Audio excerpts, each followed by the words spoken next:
오늘 또 하나님의 큰 역사가 또 있을 줄 믿습니다. 오늘 여러분과 함께 나눌 말씀 제목은요, 오해와 진실. 오해와 진실 첫 번째, 바람과 바다를, 이것이 오늘 제목입니다. 자, 우리 함께 또 자리하신 우리 성도님들 서로 한번 축복하면 좋겠습니다. 이렇게 한번 인사 나눠볼게요. 옆에 좌우 옆에 보시면서 적어도 두 분 이상에게 인사를 하시는데 이렇게 하겠습니다. 하나님이 붙드십니다. 하나님이 일으키십니다. 같이 인사할게요. 하나님이 붙드십니다. 하나님이 일으키십니다. 아멘. 네. 자, 오늘 날씨가 그래도 많이 따뜻해졌죠? 왠지 좀 이렇게 봄이 많이 온 것 같은 그런 느낌이 납니다. 이제 봄이 시작되는 3월이 되었어요. 오늘 이 3월에 여러분과 함께 나눌 말씀의 주제는 제목에서 보셨듯이 오해와 진실에 대해서 이야기를 하고자 합니다. 오늘 함께 나눈 이 말씀 본문이 마가복음에 있었는데요. 이 마가복음은 마가가 썼다고 이제 합니다. 자, 이 마가복음은 다른 복음서들이 4개가 있는데요, 성경에. 그 중에 가장 먼저 쓰여진 책이다라고 이렇게 알려져 있습니다. 근데 이 마가는 예수님의 12 제자 가운데 한 사람은 아니었어요.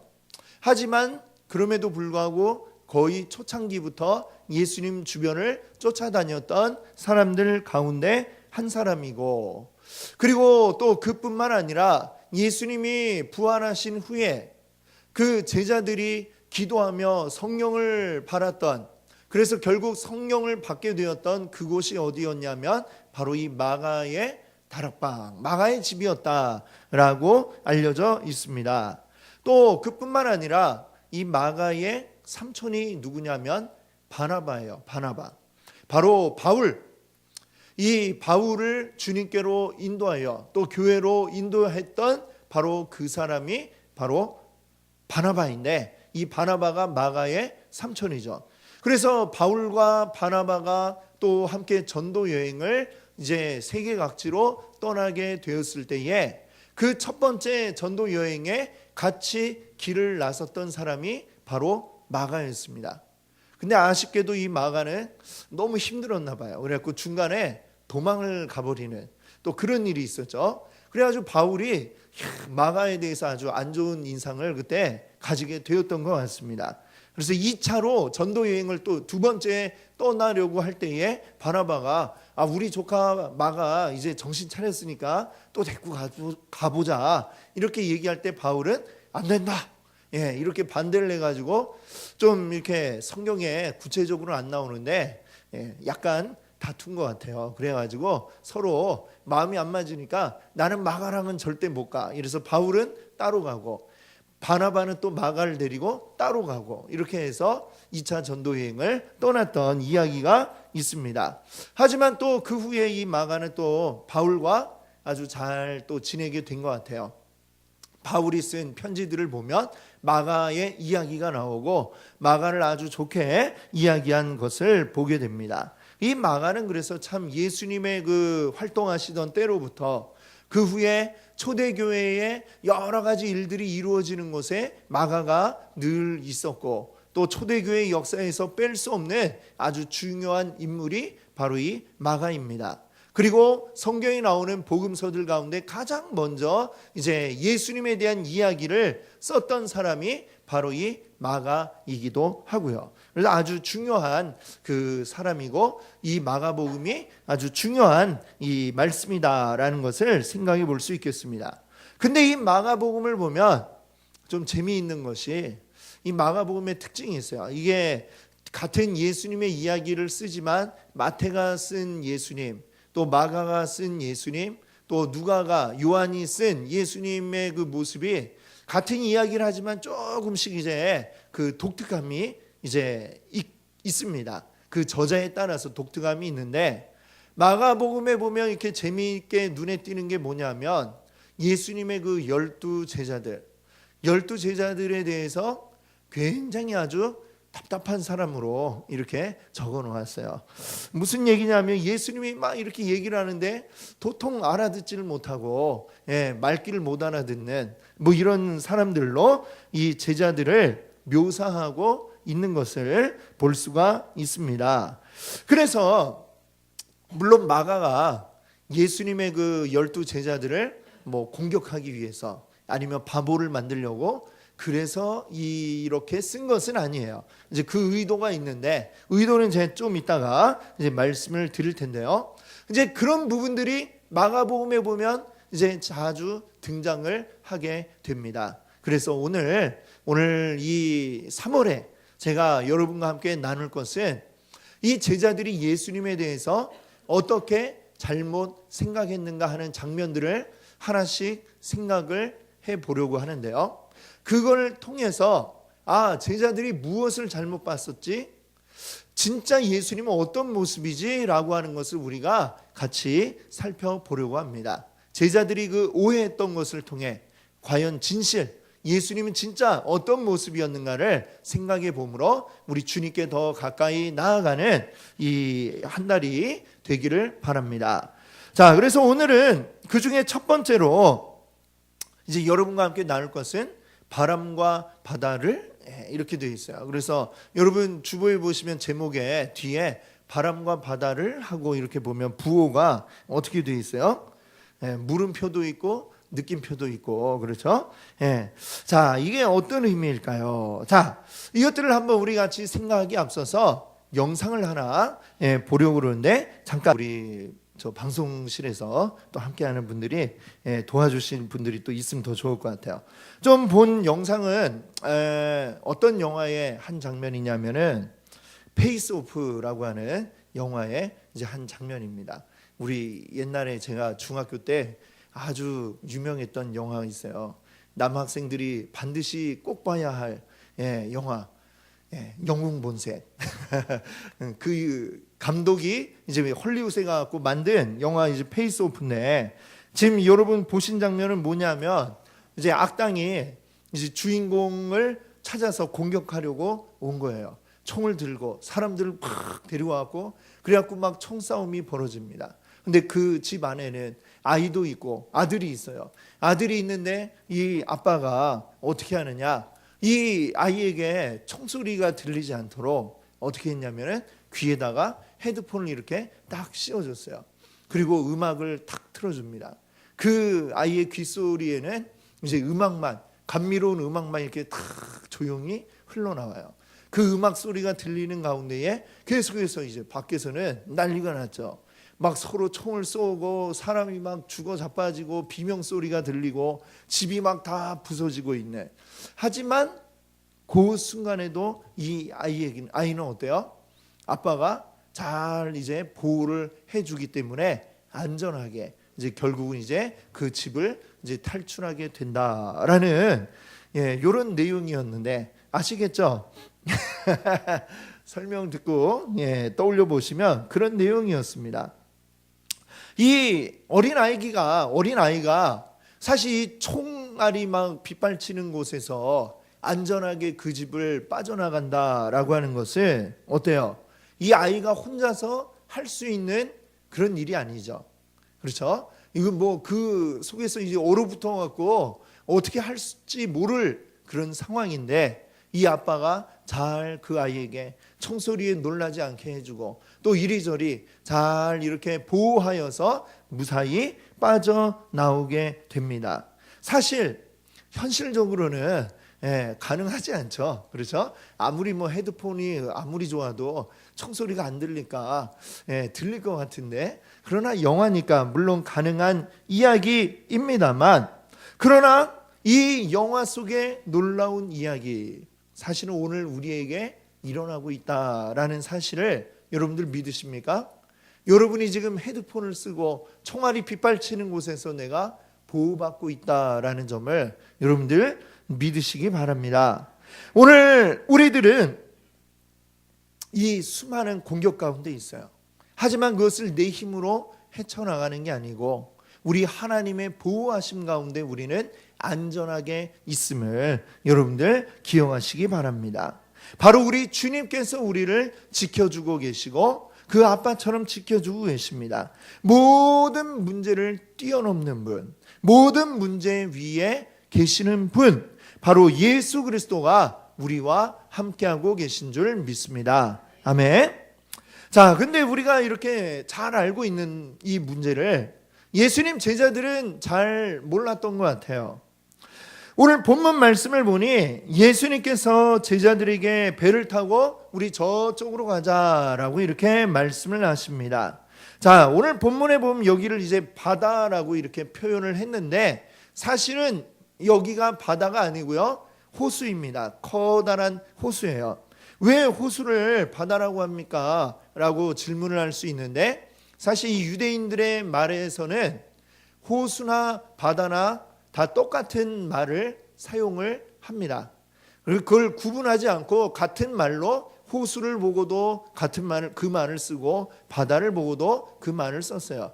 그래서 여기서 얘기하는 바다는 진짜 바다가 아니라 이스라엘의 그 내륙에 있는 갈릴리 호수를 이야기하고 있는 것입니다. 자, 이스라엘의 그 지형을 보면 어떻게 되어 있냐면 이 서쪽 끝에는 지중해가 다 있죠. 거기에서 이제 쭉 해안이 있고, 그 다음에 이 땅을 딱 이렇게 만약에 쫙 잘라봤다고 그러면 단면이 어떻게 되어 있냐면요, 이 바닷가 있는 쪽은 낮아요. 그러다가 쭉 높아졌다가 다시 한번 쫙 낮아집니다. 그 낮아지는 곳이 어때요? 물이 모이겠죠. 그 낮은 곳에 갈릴리 호수가 있고, 갈릴리 호수에서부터 쭉 이제 요단강이 흘러나오는 이 지역이 이제 낮은 곳으로 되어 있습니다. 그러다가 다시 동쪽으로 가면 다시 또 조금 높아졌다가 다시 낮아지는 이런 형태로 되어 있어요. 양쪽에서 이렇게 이제 낮아지는 마치 계곡과 같은 그런 형태의 지형에 이제 물이 고여 있고, 거기가 바로 갈릴리 호수입니다. 자, 그런데 이 갈릴리 호에는 어때요? 이 서쪽에서 지중해에서부터 바람이 이렇게 쫙 불어오겠죠. 높은 산을 쭉 넘다가 딱 내려올 때에 그 지중해로부터 오는 이 바람이 갈릴리 호수의 어떤 공기와 만나면서 이제 기상이 굉장히 아주 자주 바뀌는 일들이 발생을 했습니다. 아주 강력한 바람이 여기에 불어오곤 했다고 그래요. 그 바람이 세게 불면 이 물이 또 어떻게 돼요? 파도가 이제 치게 되는데, 이 민물 호수인 갈릴리 호수가 민물임에도 불구하고 이 큰 바람이 불어오면 파도가 아주 큰 파도가 치는데, 아주 높은 것은 2m 이상 되는 그런 큰 파도가 치고는 했다고 합니다. 거기가 바로 이제 갈릴리 호수예요. 지금 예수님이 갈릴리 호수 이쪽 편에 계시다가 우리 제자들에게 저편으로 가자라고 말씀을 하시고 배를 타고 이제 이동을 하는 중에 오늘 이 본문의 사건이 나타나게 된 겁니다. 자, 이 4장에 우리가 읽은 말씀은 33절부터 봤지만 그 앞부분에 보시면 예수님이 무엇을 하셨느냐? 갈릴리 호수 이쪽 편에서 이미 하루 종일 이제 사람들과 만나시고 이 사람들에게 말씀을 전하시고 또 아픈 병자들도 고쳐주시며 하루 종일 아주 힘들게 보내셨어요. 그러고 나서 이제 해가 질 때쯤 되어서 우리 저쪽 편으로 가자 하고 가시는 중입니다. 자, 그런데 그때에 지금 말씀드린 것과 같은 큰 바람이 불어오고 그 바람 때문에 아주 큰 파도가 치는 이런 상황이 발생하게 되었죠. 자, 파도가 크게 치다 보니까 예수님과 제자들이 탄 이 작은 배가 흔들리기 시작을 하고 또 파도가 이 배 안으로 들어오고, 그래서 이 배 안에 물이 점점 차오르고 있는 중이었습니다. 물이 만약에 이 배에 다 차버린다면 어떻게 될까요? 그냥 가라앉아서 침몰하게 되는 이런 상황이죠. 자, 근데 우리가 여러분 많이 들어보셨겠지만 예수님 제자들 가운데에는 바로 이 갈릴리 출신 제자들이 많습니다. 그것도 이 갈릴리 호수에서 물고기를 잡던 어부 출신 제자들이 꽤 여러 사람이 있죠. 베드로가 그렇고 그의 동생 안드레가 그렇고 또 야고보, 요한, 이런 사람들이 다 이 갈릴리에서 잔뼈가 굵은 어부들이라는 거예요. 어릴 때부터 배를 타고 다녔던 사람들이고 이 갈릴리의 이 물속을 잘 알고 있고 기상이 어떻게 변화되는지를 잘 아는 사람들입니다. 지금 이런 광풍이 불고 파도가 칠 때는 어떻게 대처해야 되는가 그 요령도 아주 잘 알고 있는 사람들이 예수님의 제자였다라고 하는 거죠. 말하자면 이 사람들은 갈릴리 바다에 대한 전문가다 이렇게 이야기할 수 있습니다. 자, 그들이 분명 이런 강풍이 불고 파도가 높이 치는 이런 상황을 처음 겪어보는 것이 아닐 겁니다. 여러 차례 이런 경험을 했고 이럴 때는 어떻게 피해야 되고 어떻게 해야 잘 안전하게 다시 항구로 돌아갈 수 있는지도 잘 알고 있을 거예요. 그런데 이 제자들이 어찌된 일인지 제대로 대처를 하지 못했어요. 어쩌면 그들이 겪어보지 못한 아주 큰 풍랑을 만난 것인지도 모르겠습니다. 결국 그들은 굉장히 위험함을 느꼈어요. 굉장히 불안함에 떨어야 했습니다. 이러다가 우리 죽겠다라는 생각을 하게 된 것이죠.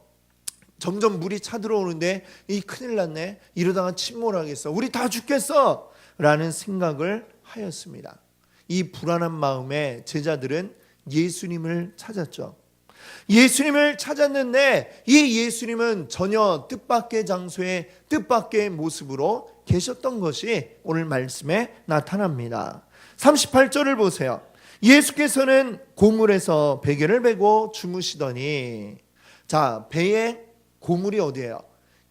고물은 이제 배의 뒤쪽을 이야기하죠. 뒤쪽. 그 뒤쪽 편에서 예수님이 베개를 베고 잠을 주무시고 계시더라라고 하는 것입니다.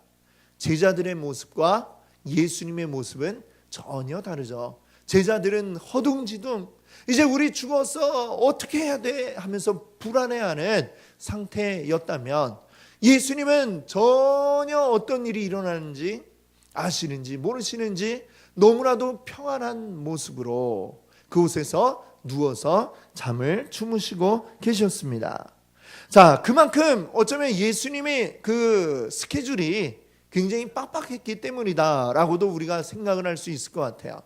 좀 전에도 말씀드렸지만 예수님이 하시는 일들이 정말로 얼마나 바쁘게 움직이셨는지 모릅니다. 성경에 나타난 예수님의 그 하루 일과를 이제 보면요, 예수님 아주 일찍부터 일어나셔서 활동을 하시는데 이미 이른 아침부터 많은 사람들이 예수님께 몰려옵니다. 예수님의 말씀을 듣기 위해서, 또는 어떤 사람들은 자기의 병을 고침받기 위해서 이런저런 이유로 예수님을 찾아와요. 예수님은 그들을 만나서 그들에게 말씀도 전해주시고 또 그들의 아픈 자들은 아픈 병도 고쳐주시고 이런 일들을 하루 종일 하시다가 이제 저녁이 되면 어떻게 하느냐? 그때에 이제 제자들에게 자도록 하고, 그리고 예수님이 해진 뒤에 또다시 어디로 가시느냐? 사람이 없는 한적한 곳에 가십니다. 가셔서 하나님 앞에 다시 기도하고 그러고 하루를 마무리하시죠. 그러고 잠깐 주무시다가 다시 예수님은 이제 잠에서 깨시면 아직 해가 채 뜨기도 전에 이른 새벽에 일어나셔서 또다시 하나님께로 와서 기도하시며 그 힘을 충전받아서 그렇게 또다시 하루를 시작하셨죠. 그러니까 어때요? 예수님이 하루를 보낼 때에 정말 쉴 틈 없이 이 하루를 지내셨던 것입니다. 또 정말 육신적으로 예수님이 우리와 같은 똑같은 몸을 가지고 생활을 하셨는데, 그러니 우리도 아마 예수님 같이 움직인다면 하루 이틀은 견딜지 모르지만 이게 매일같이 이어진다면 그걸 어떻게 견뎌내겠습니까? 예수님도 피곤하셨을 거예요. 그러니까 예수님은 이렇게 배를 타고 이동하고 하실 때에 그 배에서 잠깐 이렇게 주무시는 그 쪽잠, 그것이 아주 정말 예수님에게 필요했던, 그리고 그걸 통해서 피로를 푸시는 그런 모습들을 우리가 보는 것입니다. 자, 이렇게 예수님 정말 피곤하셔서 그곳에서 정말 이 배가 뒤집히는지 어쩐지도 모르고 주무시기도 했겠지만, 그러나 이 예수님이 그렇게 잘 주무실 수 있었던 데에는 자신감이 있었기 때문이다. 자신감이 있었기 때문이다 라고 말씀드리고 싶습니다. 어떤 자신감일까요? 하나님의 아들, 이 세상 모든 만물을 지으신 하나님의 아들로서의 자신감, 그 자신감이 예수님에게 있었던 것입니다. 자, 예수님의 이 자신감은 근거 없는 자신감이 아니라 바로 근거 있는, 충분히 가질 수 있는 자신감이었던 줄로 믿습니다. 자, 말씀을 한번 보겠습니다. 38절에 보면 제자들이 예수님 깨우면서 뭐라고 했냐면, 선생님이여, 우리가 죽게 된 것을 돌보지 아니하시나이까? 라고 이렇게 하면서 예수님을 깨웠어요. 그랬더니 깨어나신 예수님이 뭐라고 하시느냐? 39절을 한번 볼까요? 같이 한번 읽어보겠습니다. 예수께서 깨어 바람을 꾸짖으시며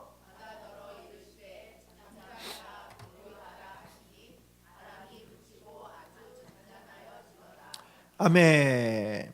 예수님이 깨셨어요. 깨신 뒤에 예수님이 뭘 하셨느냐?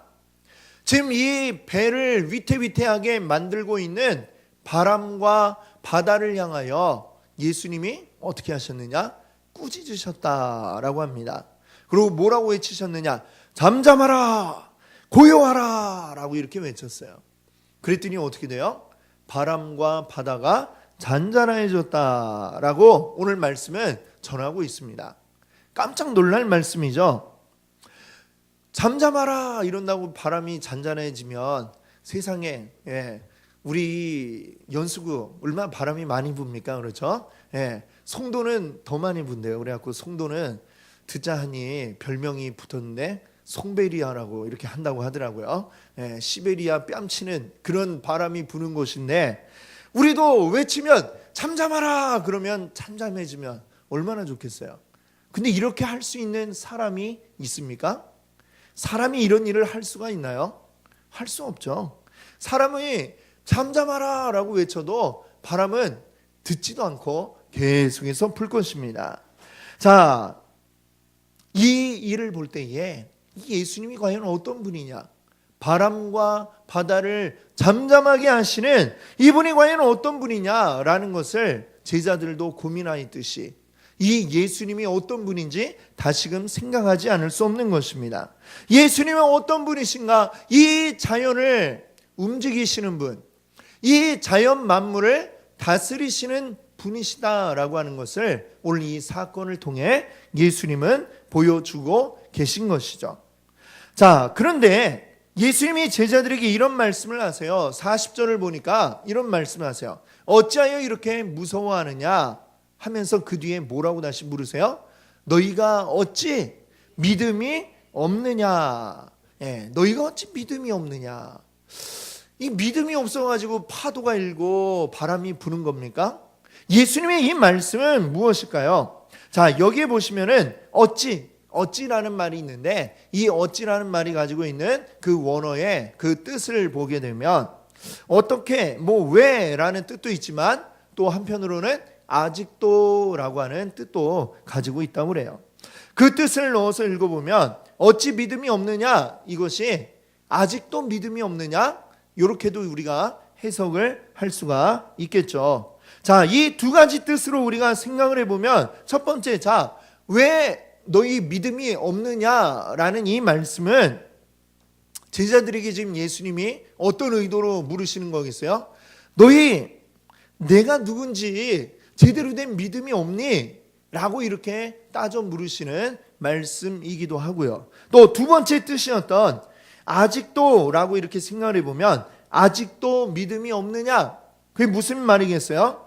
파도를 그리고 바람을 잠잠케 하신 일을 딱 보여주시고서 제자들에게 물으시는 거죠. 확인하시는 거죠. 아직도 내가 누군지 모르겠어? 이걸 보고도 모르겠어? 아마 이렇게 또 묻는 그런 의미도 될 수가 있습니다. 어떤 뜻이건 이 두 가지 의미 모두 다 이제 말하고 있는 사실은 뭐냐면 예수님이 바람과 바다를 잔잔하게 할 수 있는 그런 분이라고 하는 것을 이 제자들은 모르고 있었다라는 점을 우리가 알 수 있습니다.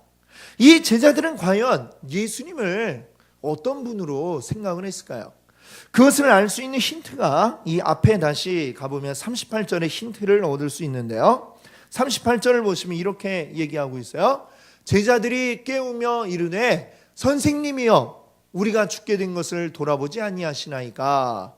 자, 예수님이 제자들이 예수님을 깨울 때에 뭐라고 불렀냐면 선생님, 선생님 일어나세요 라고 이렇게 불렀다는 거예요. 자, 그런데 지금 이 똑같은 이야기가 마태복음에도 나오고 누가복음에도 또 역시 나오고 있는데요. 거기에 나오는 구절들을 보면, 자, 마태복음 8장에 나오는, 거기에서 예수님 뭐라고 불렀냐면 제자들이 주여 구원하소서라고 이렇게 불렀습니다. 누가복음에도 보니까 뭐라고 했어요? 요 맨 밑에 있는 거죠. 여기에는 2번이나 불렀어요. 주여 주여 우리가 죽겠나이다 구원하소서라고 이렇게 부르고 있죠.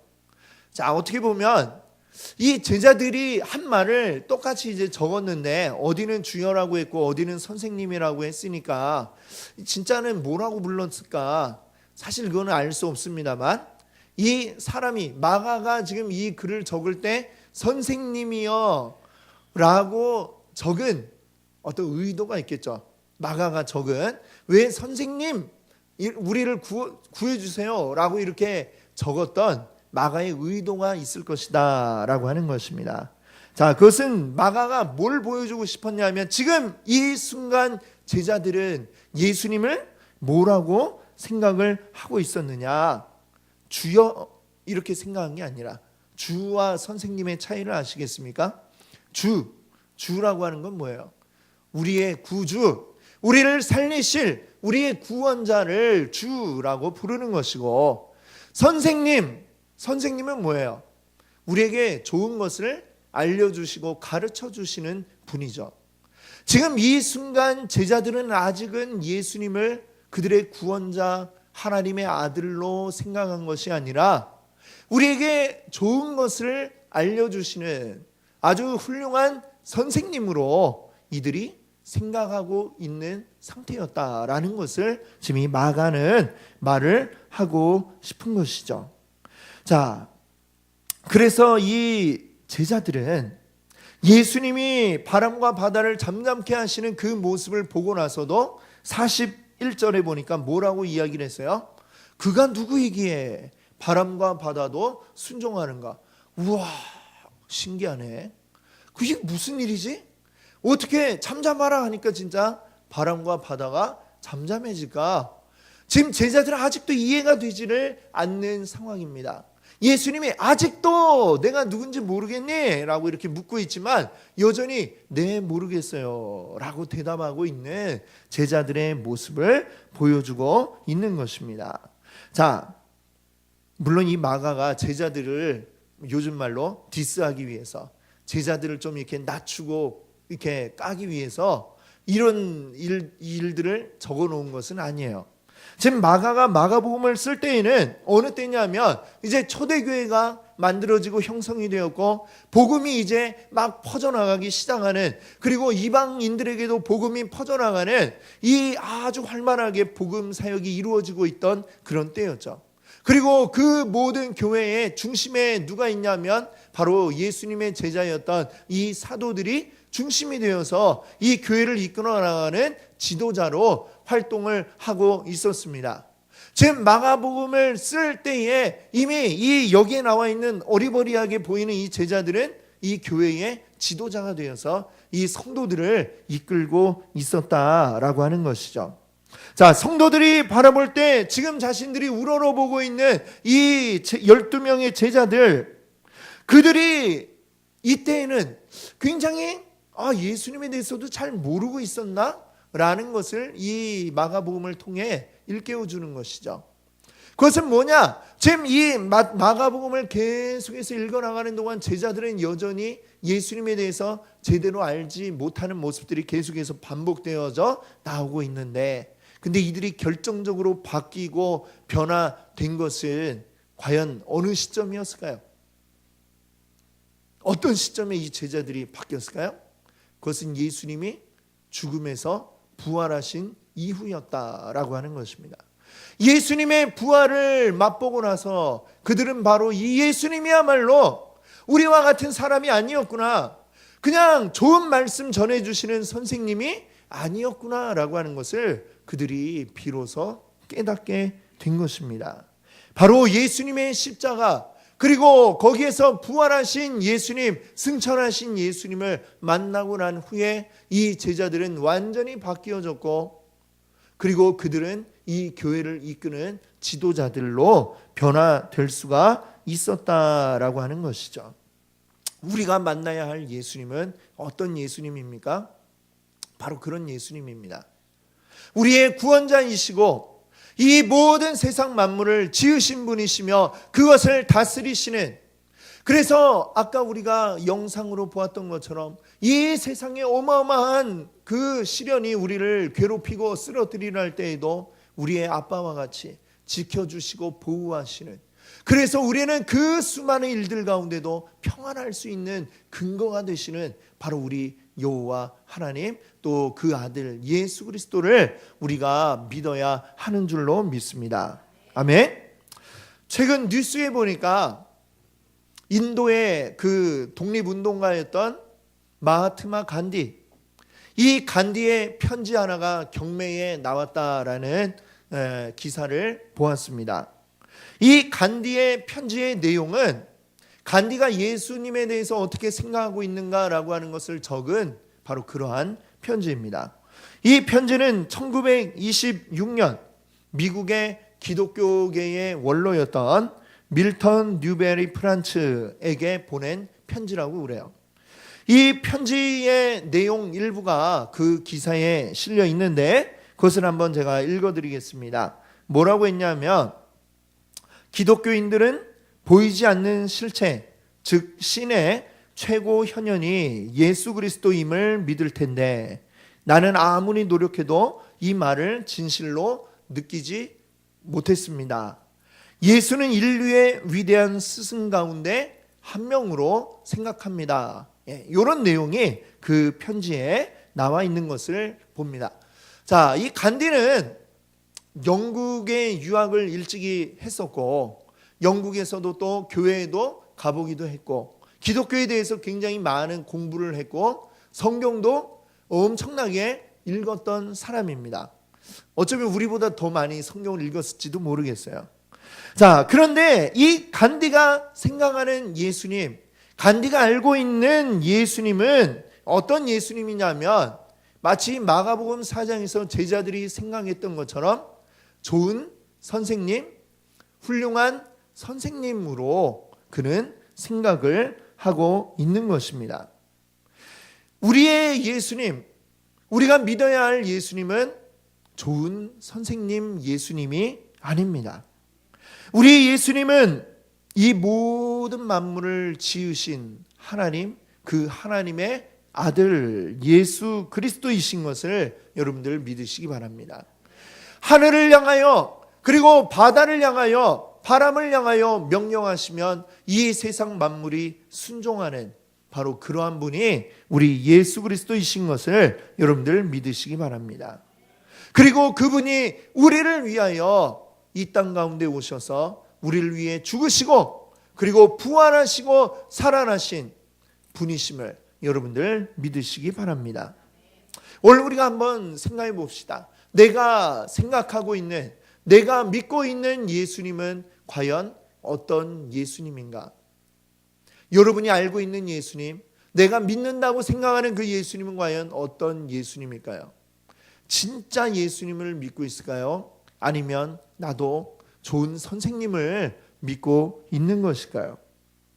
여러분, 우리의 구원자이신 예수 그리스도 안에 있을 때에 우리에게 문제는 더 이상 문제되지 않는 줄 믿습니다. 문제 자체를 바라보려 하지 말고 그 모든 것 위에 계신 우리의 구원자 예수 그리스도를 바라볼 수 있기 바랍니다. 주님만이 우리의 해결자시고 주님만이 우리에게 참 평안을 주시는 분입니다. 예수님을 나의 구주로, 나의 주님으로 온전히 고백할 때에 하나님의 놀라운 은혜가 우리 가운데 나타날 줄 믿습니다. 그 은혜를 함께 기억하고 고백하시는 여러분들 되시기 바랍니다. 자, 이 시간에